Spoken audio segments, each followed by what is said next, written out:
আমরা একটু কথা বলবার চেষ্টা করব। শাহিদ রায়মান তিনি আমাদের সঙ্গে রয়েছেন, 75-এর প্রতিরোধ যোদ্ধা, বাংলাদেশ থেকে একবারে সরাসরি আমাদের সঙ্গে রয়েছেন। আমি একটু সরাসরি কথা বলবার চেষ্টা করব। এই মুহূর্তে বাংলাদেশের যা পরিস্থিতি রয়েছে তাতে কোথাও গিয়ে মনে করা হচ্ছে যে হয়তো বাংলাদেশে শুধুমাত্র গৃহযুদ্ধ নয়, বাইরে থেকে কোনো বিদেশি শক্তি হয়তো সেখানে এই বাংলাদেশের পরিস্থিতি আরো উত্তপ্ত করবার চেষ্টা করছে, বাইরে থেকে হয়তো ব্যাকপুশ করা হচ্ছে যাতে আন্দোলনটা আরো দীর্ঘায়িত হয়। এইরকম কিছু কি আপনাদের মনে হচ্ছে? বাংলাদেশে তো আপনি রয়েছেন, সেখানকার সিচুয়েশন কি? আমি কি বলবো?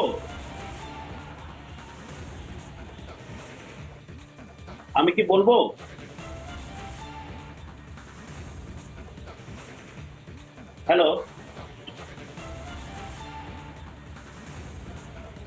হ্যাঁ হ্যাঁ ঠিক আছে। আমি যেটা বলছি সেটি হলো যে আপনাদের প্রশ্ন যা করেছেন প্রশ্নের ভিতরেই অনেক উত্তর কিন্তু খুঁজে পাওয়া যাবে। আপনারা জানেন যে আমাদের বাংলাদেশটাকে অস্থির করার জন্য সর্বমহল মানে জেগে উঠেছে। আপনি দেখেছেন মাননীয় প্রধানমন্ত্রী গত 2-3 দিন আগে যেটি জাতির উদ্দেশ্যে উনি ভাষণ দিয়েছিলেন এবং উনি চীন থেকে সফর করে এসে একটি সাংবাদিক সম্মেলনে উনি বলেছেন, সাংবাদিকরা যখন ওনাকে প্রশ্ন করেছিলেন তখন উনি কিন্তু সাধারণ ছাত্রছাত্রীদেরকে কোনো প্রকার রাজাকার বলে নাই। এটি আপনাদেরকে বুঝতে হবে। এটা টুইস্ট করে পুরো জিনিসটা মাননীয় প্রধানমন্ত্রীর উপর দোষ চাপানো হয়েছে। মাননীয় প্রধানমন্ত্রী বলেছেন 1971 সালে যারা মুক্তিযুদ্ধে জীবন বাজি রেখে যুদ্ধ করেছেন এবং যারা তাদের পরিবার পরিজনকে রেখে অনেকে মৃত্যুবরণ মানে শহীদ হয়েছেন, অনেকে আপনার নিহত হয়েছেন, শহীদ হয়েছেন, আহত হয়েছেন, তাদের সন্তানদের জন্য উনি যেই কোটা আছে সেটা বলবৎ থাকবে। এবং উনি এই কথাও বলেছেন যে যারা মুক্তিযুদ্ধের বিরোধিতা করেছেন, যারা আমাদের দেশটাকে স্বাধীনতা মেনে নেয় নাই, তাদের সন্তানের জন্য কোনো কোটা করা যাবে না। কিন্তু এই জিনিসটাকে অন্যভাবে প্রচার করা হয়েছে। মাননীয় প্রধানমন্ত্রী সাধারণ ছাত্রছাত্রীদেরকে রাজাকার বলেছে। এটি সম্পূর্ণ মিথ্যে তথ্য।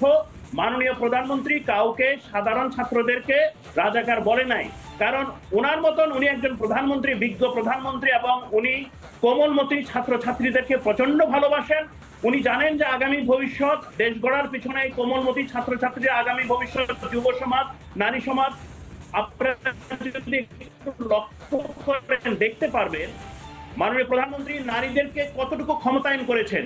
আমাদের দেশে আপনারা বিভিন্ন ভাবে খবর পেয়েছেন যেভাবে অকুতভয়, যেভাবে উন্নয়নের জোয়ার মানে বয়ে যাচ্ছে, তাতে করে এই কিন্তু সেক্ষেত্রে তো দুটো বিষয় উঠে আসে। এক তো হচ্ছে শেখ হাসিনা তিনি যখন চীন সফরে গিয়েছিলেন, সফরে নির্দিষ্ট সময় শেষ করার আগেই তিনি দেশে ফিরে এসেছিলেন এবং তারপর আপনি বললেন যেমনটা তিনি বক্তব্য রেখেছেন। একই সঙ্গে যে সেন্ট মার্টিন যে দ্বীপ রয়েছে, যেমনটা মনে করা হচ্ছে সেখানে মার্কিন মিলিটারি বেস ক্যাম্পও তৈরি করবার চেষ্টা করেছে। নেপাল থেকে এই ঘটনাগুলো রয়েছে। নেপথ্যে থাকতেও পারে, কারণ নির্বাচনের আগে অনেকবার চেষ্টা করা হয়েছিল মাননীয় প্রধানমন্ত্রীকে পিছনে ষড়যন্ত্র করে ওনাকে ক্ষমতাচ্যুত করার জন্য। এবং আমেরিকা পুরোপুরি, আমি দায়িত্বহীন কণ্ঠে বলতে পারি, মার্কিন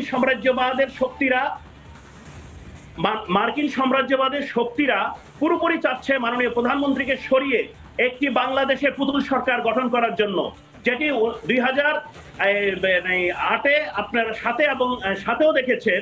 তখনকার সেই যাকে নোবেল পুরস্কার বিজয়ী বলে যাকে নাচানাচি করা হয়, সেই ব্যক্তিকে মার্কিন সাম্রাজ্যবাদ সরকার তাকে বসানোর চেষ্টা করেছিল। কিন্তু সেটিও যখন তাদের কাজ হয়নি, হিলারি ক্লিনটন সেটা চেষ্টা করেছিল। যখন যুদ্ধ অপরাধীদেরকে ফাঁসির কাস্টে ঝুলানো হয়, তখনও মাননীয় প্রধানমন্ত্রীর উপর বিশেষ চাপ দেওয়া হয়েছিল। বঙ্গবন্ধুর হত্যাকারীদেরকে যখন ফাঁসির কাস্টে ঝুলানো হয়েছিল, তখনও কিন্তু মার্কিন সাম্রাজ্যবাদের সরকার মার্কিনের পক্ষ থেকে সেখানে মাননীয় প্রধানমন্ত্রীর উপর চাপ সৃষ্টি করছে। এগুলি একই সূত্রে গাঁথা। আপনারা যদি সবকিছু বিচার বিশ্লেষণ করেন তাহলে দেখতে পারবেন মার্কিনরা সবসময় চায় যে বাংলাদেশের গণতন্ত্রকে দাবিয়ে রাখতে, বাংলাদেশের মাননীয় প্রধানমন্ত্রী শেখ হাসিনার সরকারকে দাবিয়ে রাখতে, উন্নয়নের ধারাকে দাবিয়ে রাখতে। আপনারা দেখতে পাবেন যে আমাদের যে পদ্মা সেতুটা হয়েছে সেটির পিছনেও একটা ষড়যন্ত্র ছিল। প্রতিটি জায়গায় আমাদের এই মানে ষড়যন্ত্রের বীজ আপনারা পাবেন। ভারত আমাদের সাথে যেইভাবে 1971 সালে আমাদের বন্ধু হয়ে আছে, সহযোগিতা করেছে, আমাদের সাহায্য করেছে।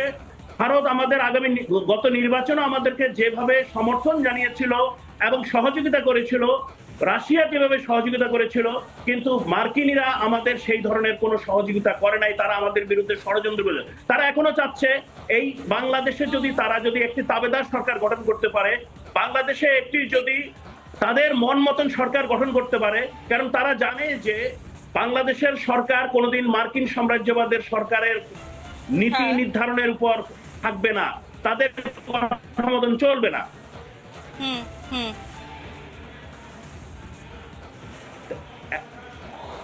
একদমই তাই। অনেক অনেক ধন্যবাদ জানাই আপনাকে। অর্থাৎ একটা বিষয় স্পষ্ট হলো এখান থেকে যে আমেরিকা যে নেপথ্যে কোনো না কোনো ভাবে কলকাঠি নাড়ছে, সেটা কিন্তু একেবারে স্পষ্ট হচ্ছে।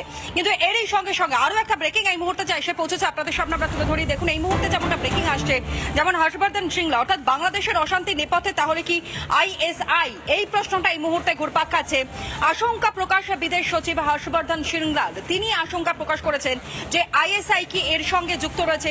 বাংলাদেশে যেভাবে আগুন জ্বলতে শুরু করে দিয়েছে, পরিস্থিতি এতটাই জটিল হয়ে গিয়েছে, কারফিউ জারি করা হয়ে গিয়েছে এবং সরকারকে রীতিমতো নাজেহাল হতে হচ্ছে যে পরিস্থিতি রয়েছে তা সামাল দেওয়ার জন্য।